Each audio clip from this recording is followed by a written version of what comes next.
Hello students, are you enjoying your study? I hope so. So let's start. Chapter मिठाई वाला के। अब आज हम भाषा की बात वाली एक्सरसाइज करेंगे। ओके, आगे की एक्सरसाइज आप सब समझ चुके हैं, कर चुके हैं, तो आज हम भाषा की बात स्टार्ट करते हैं। ओके,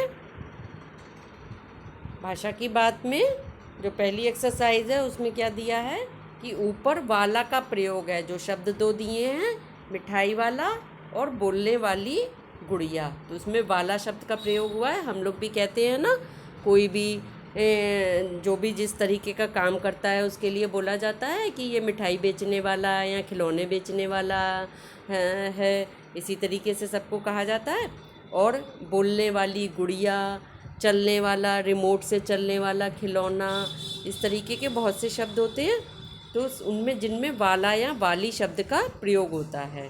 तो अब आपको बताना है कि वाला से पहले जो शब्द आ रहे हैं वो संज्ञा है, सर्वनाम है या विशेषण है, क्या है, और ऊपर लिखे वाक्यांशों में उनका क्या प्रयोग है।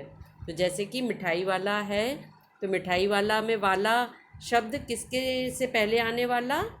मिठाई शब्द क्या है? मिठाई क्या हुई? संज्ञा हुई। तो वाला से पहले जो शब्द मिठाई आ रहा है वो क्या है? संज्ञा है। और दूसरे शब्द बोलने वाली गुड़िया, इसमें वाली से पहले शब्द क्या आ रहा है? बोलने। तो ये क्या है? विशेषण है। ये गुड़िया की विशेषता बताता है कि गुड़िया कैसी है?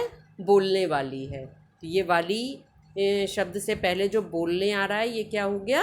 विशेषण हो गया। और वाक्यांशों में इनका प्रयोग क्या है कि जो ये वाला मिठाई वाला शब्द है ये किसके लिए प्रयोग हुआ है? किसी वस्तु के लिए। और बोलने वाली गुड़िया जो है वो किसके लिए प्रयोग? मिठाई वाला किसके लिए प्रयोग हुआ है? व्यक्ति के लिए। मिठाई वाला कौन है? कोई व्यक्ति है। और बोलने वाली गुड़िया क्या है? एक वस्तु है। बोलने वाली गुड़िया क्या है? वस्तु है। ठीक, ऐसे ही आप अपनी ओर से 5 शब्द और ढूंढेंगे और उन 5 शब्दों को ढूंढकर लिखेंगे जिसमें वाला, वाले या वाली शब्द का प्रयोग हो रहा हो। तो ऐसे 5 शब्द ढूंढ के लिखिए और उसमें ये भी बताइए कि वाला से पहले आने वाला शब्द क्या है? संज्ञा है, सर्वनाम है या विशेषण है। ठीक, और उसमें क्या प्रयोग है। जैसे मिठाई वाला किसके लिए प्रयोग हुआ है? व्यक्ति के लिए। बोलने वाली गुड़िया क्या है? वस्तु के लिए। तो ये भी आपको मेंशन करना है। तो 5 शब्द ऐसे आपको ढूंढने हैं। ओके, नेक्स्ट एक्सरसाइज, ये आपको सिर्फ समझनी है, कॉपी पर नहीं करनी है। जैसे इन्होंने कहा है, अच्छा मुझे ज़्यादा वक्त नहीं है, जल्दी से 2 ठो निकाल दो। क्या कहा? 2 ठो निकाल दो। 2 ठो का मतलब क्या हुआ?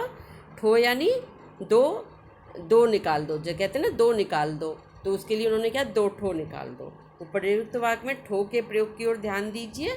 बहुत सी भाषाओं में इस तरीके से बोला जाता है कि आपकी भाषा में क्या कहेंगे? आप कहेंगे कोई चीज़ लेने के लिए कहेंगे 2 दे दीजिए, 3 दे दीजिए। लेकिन बिहार की तरफ की भाषाओं में, जैसे कि भोजपुरी में, 1 ठो लइका, यानी कि एक लड़का को क्या कहेंगे? 1 ठो लइका। 4 ठे आलू, 4 आलू, यानी 3 ठे बटुली। तो इस तरीके का प्रयोग होता है। तो ऐसे ही जैसे कि सेर, सेर यानी जैसे अपने यहाँ कहते हैं ना 1 किलो चीनी दे दो, तो कहेंगे 1 सेर चीनी दे दो। सेर भी बोला जाता है। ऐसे ही बहुत सी भाषाओं में अलग अलग तरह के शब्द प्रयोग होते हैं। तो इसी के बारे में बताया गया है इसमें। ऐसे अगर आपको भी कुछ पता है तो उनको अपने मम्मी पापा से पता करिए कि और कौन कौन से ऐसे शब्द हो सकते हैं।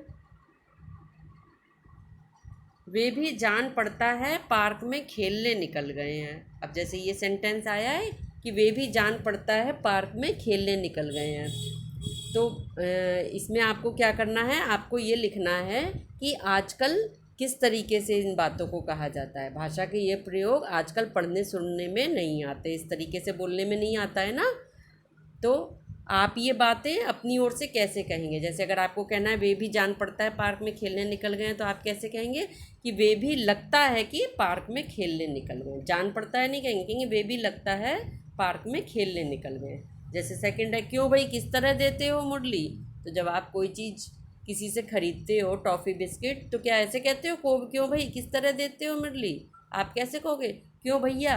आपने कितने की दी है ये मुरली, ऐसा कहोगे ना, भैया ये कितने की है मुरली, ऐसे ही तो बोलते हो, ऐसे थोड़ी कहोगे क्यों भाई किस तरह देते हो मुरली।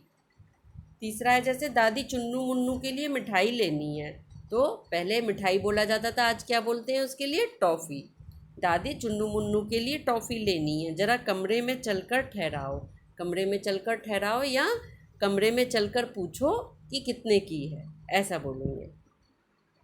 तो इन तीनों को आप कॉपी पर लिख लीजिएगा सेंटेंसेस को कि आपकी भाषा में ये कैसे बोले जाएंगे। नेक्स्ट है कि फेरी वाले की दिनचर्या कैसी होती होगी, इसको भी आपको कॉपी पे नहीं करना है, सिर्फ जनरल समझना है। फेरी वाले की दिनचर्या कैसी होती होगी, उनका घर परिवार कहाँ होगा, उनकी ज़िंदगी में किस प्रकार की समस्याएं और उतार चढ़ाव आते होंगे।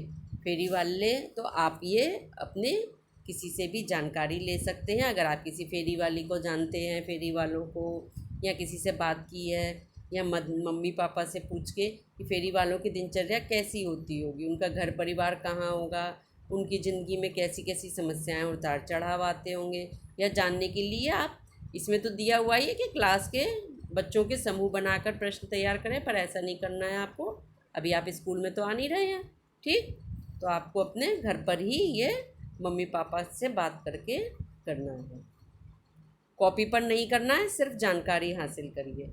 इस कहानी को पढ़कर क्या आपको यह अनुभूति हुई कि दूसरों को प्यार और खुशी देने से अपने मन का दुख कम हो जाता है, समूह में बातचीत कीजिए। यानी कि कहने का मतलब है कि जो ये आपने चैप्टर पढ़ा तो इसमें आपको ऐसा महसूस हुआ ना कि दूसरों को प्यार और खुशी देने से मन का दुख कम हो जाता है। मिठाई वाला जो था वो अपने बीवी और बच्चे से दुखी था कि उनके बीवी बच्चे अब उसके साथ नहीं हैं, परंतु जब वह दूसरों को, बच्चों को खिलौने देकर खुशी हासिल करता है तो उससे क्या होता है, उसके मन का दुख कम हो जाता है, उसे लगता है कि इन्हीं बच्चों में मेरे बच्चे भी हैं। तो आपने भी कभी ऐसी खुशी महसूस की होगी कि जब कभी आपने किसी गरीब की सहायता की हो और आपको उससे खुशी मिली हो, या आपने अपनी क्लास के क्लासमेट को किसी चीज़ की ज़रूरत है और आपने उसकी मदद की, या तो कभी लंच नहीं लाया है, लंच की उसको दे के उसकी ज़रूरत पूरी की, या कभी स्टेशनरी का सामान, या कभी किताब कॉपी कुछ दे के किसी की मदद की, और उसके बाद आपको उसकी खुशी अवश्य महसूस हुई होगी कि आज आपने किसी की मदद की, आप किसी के काम आ पाए, तो यह खुशी भी बहुत अनूठी होती है। अपनी कल्पना की मदद से मिठाई वाले का चित्र शब्दों के माध्यम से बनाइए। तो ये आपको करने की आवश्यकता नहीं है, सिर्फ इस चीज़ को पढ़िए और महसूस करिए। ओके, सिर्फ आपको इसमें से भाषा की बात में से कौन सा करना है, 1 नंबर का करना है और 3 नंबर का करना है कॉपी पर। ओके, 1 नंबर में आपको वाला शब्द वाले 5 शब्द निकालने हैं और उसके बारे में लिखना है कि संज्ञा, सर्वनाम और विशेषण में से क्या है ये और ये किसके लिए प्रयोग हुए हैं, और 3rd नंबर का सही सेंटेंस करके लिखना है। Okay, bye bye.